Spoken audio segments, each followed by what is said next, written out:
The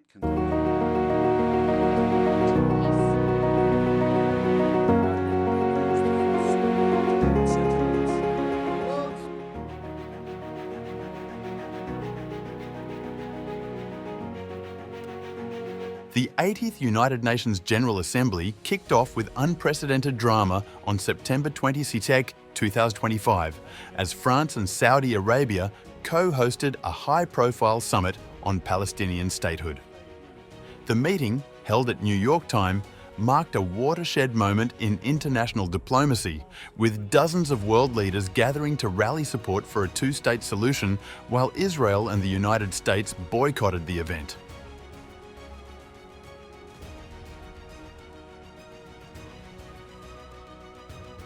In a series of groundbreaking announcements, multiple countries formally recognized the State of Palestine during the summit. French President Emmanuel Macron led the charge, declaring, "This is why I declare today that France recognizes the State of Palestine," to thunderous applause in the UN General Assembly Hall. Belgium, Luxembourg, Malta, Andorra, Monaco, and San Marino joined France in this historic move, following earlier recognitions by the UK, Canada, Australia, and Portugal announced just a day before.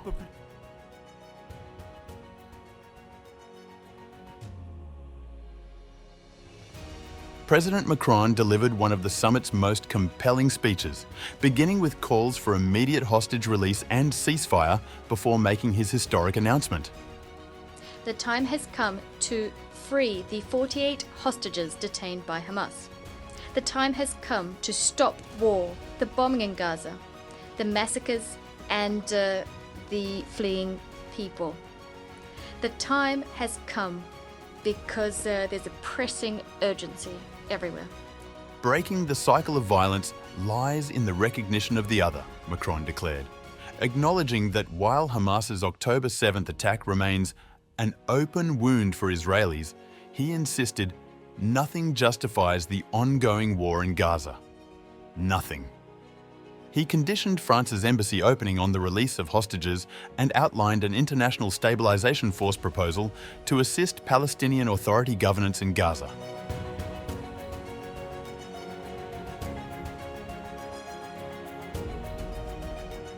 On behalf of the State of Palestine, I would like to express my deepest appreciation for the co-presidency, the United Nations, and all participating states for the historic New York Declaration.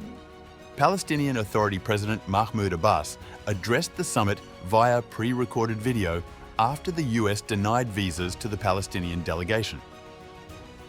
In a resolution passed 145-5, the UN General Assembly had overwhelmingly supported Abbas's virtual participation. During his address, Abbas expressed profound appreciation for the New York Declaration and demanded permanent ceasefire, guaranteed delivery of humanitarian aid through the United Nations and UNRWA, release of all hostages and prisoners, and withdrawal of occupation forces from Gaza.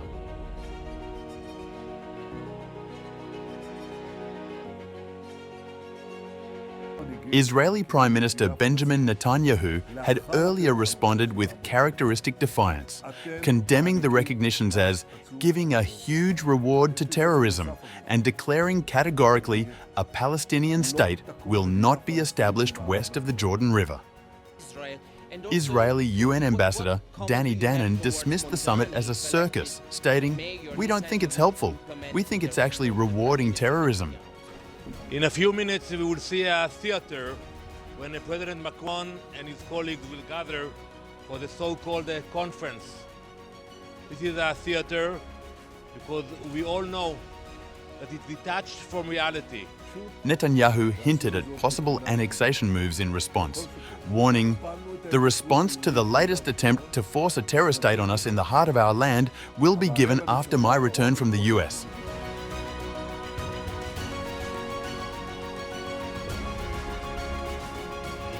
September 23rd marked the official opening of the General Assembly's high-level debate, with Secretary-General Antonio Guterres delivering a stark warning about the state of global affairs.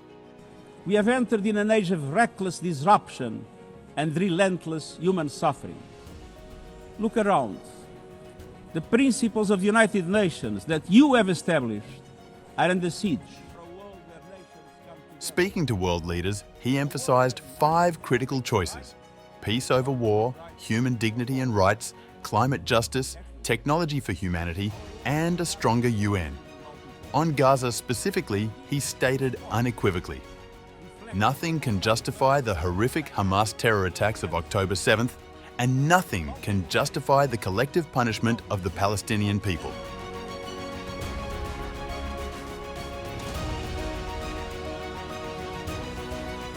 German Foreign Minister Annalena Baerbock, serving as the 80th UNGA president and only the 5th woman in history to hold this position, opened the session with the theme, "Better Together." Taking her oath on the original 1945 UN Charter, Baerbock acknowledged the world's pain. Excellencies, yes, our world is in pain. Yes, we have failures. But imagine how much worse would it be without the United Nations? She challenged delegates. "We are once again standing at a crossroads. We cannot take the easy path and simply give up."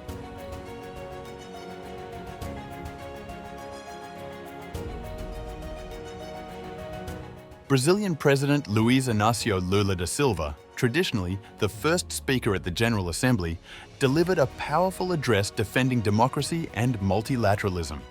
Without naming Trump directly, Lula declared, "Our democracy, our sovereignty are non-negotiable."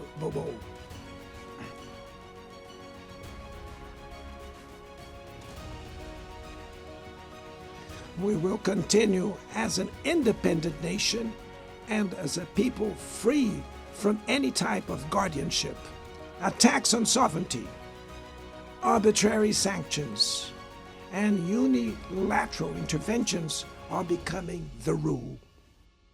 Lula proudly announced Brazil's exit from the hunger map in 2025 while calling for global action against the 670 million people still facing hunger worldwide.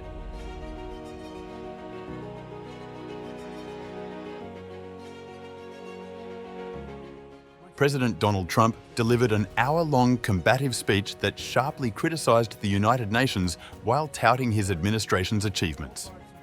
That being the case, what is the purpose of the United Nations? What is the purpose of the United Nations? Trump asked provocatively. Yet just hours later, in a private bilateral meeting with Secretary General Antonio Guterres, he softened his tone, reaffirming US support for the UN and multilateral cooperation. For the most part, at least for now, all they seem to do is write a really strongly worded letter and then never follow that letter up. Trump claimed to have ended 7 wars in 7 months, including conflicts between India-Pakistan, Israel-Iran, Egypt-Ethiopia, and Armenia-Azerbaijan, though he provided no specific details. For 31 years, 2 of them, 31, think of it, 31 years. One was 36 years, one was 28 years.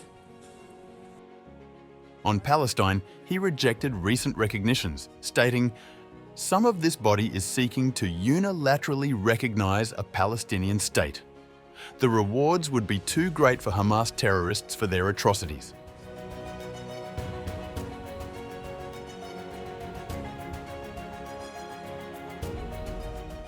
As Trump defended his administration's record, other world leaders delivered starkly contrasting messages that highlighted deep global divisions. Turkish President Recep Tayyip Erdogan delivered one of the day's most forceful speeches, calling the situation in Gaza genocide and declaring, "There is no war in Gaza. There is no 2 sides in Gaza. This is an invasion."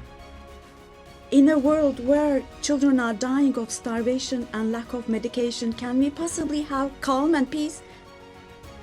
Qatar's Emir Sheikh Tamim bin Hamad Al Thani accused Israel of being a rogue state, particularly after the September 9th attack in Doha that targeted Hamas negotiators during ceasefire talks. This treacherous attack against the sovereignty of a Gulf state thousands of miles away has confirmed that the Israeli Prime Minister, who takes pride in changing the face of the Middle East, reveals a manifestation of Israel's ability to intervene wherever, however it desires.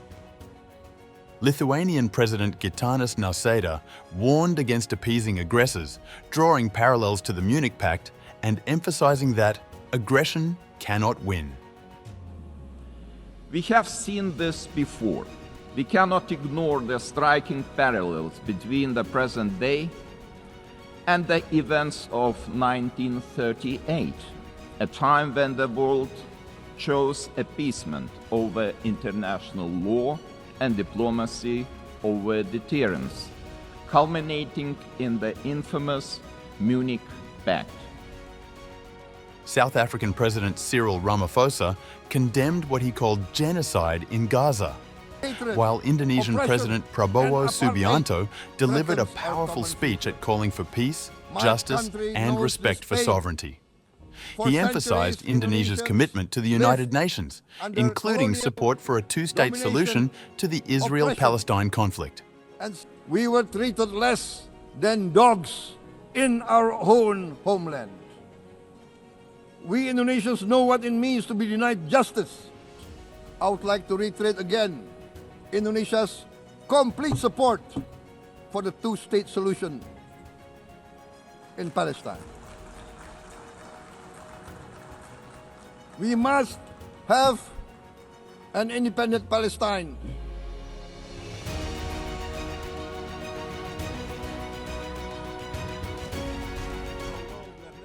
The day's proceedings highlighted deep global divisions, with 80% of UN member states now recognizing Palestine, while Israel faces unprecedented diplomatic isolation. Trump's speech drew mixed reactions, particularly his claims about China and India, funding the war in Ukraine, and his threats of very strong tariffs on Russia if peace talks fail.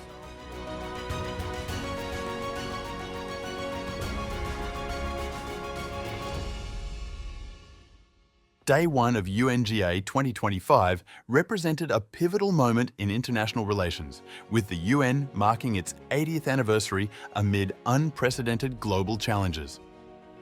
The Palestine Recognition Summit demonstrated shifting global sentiment, with European allies breaking ranks with the US position. As Secretary-General Guterres warned, impunity is the mother of chaos. The day's events set the stage for a week of high-stakes diplomacy. With over 150 world leaders expected to address the Assembly throughout the week, the opening day's dramatic developments around Palestine, democracy, and multilateralism established the key themes that would dominate global discussions in the days ahead.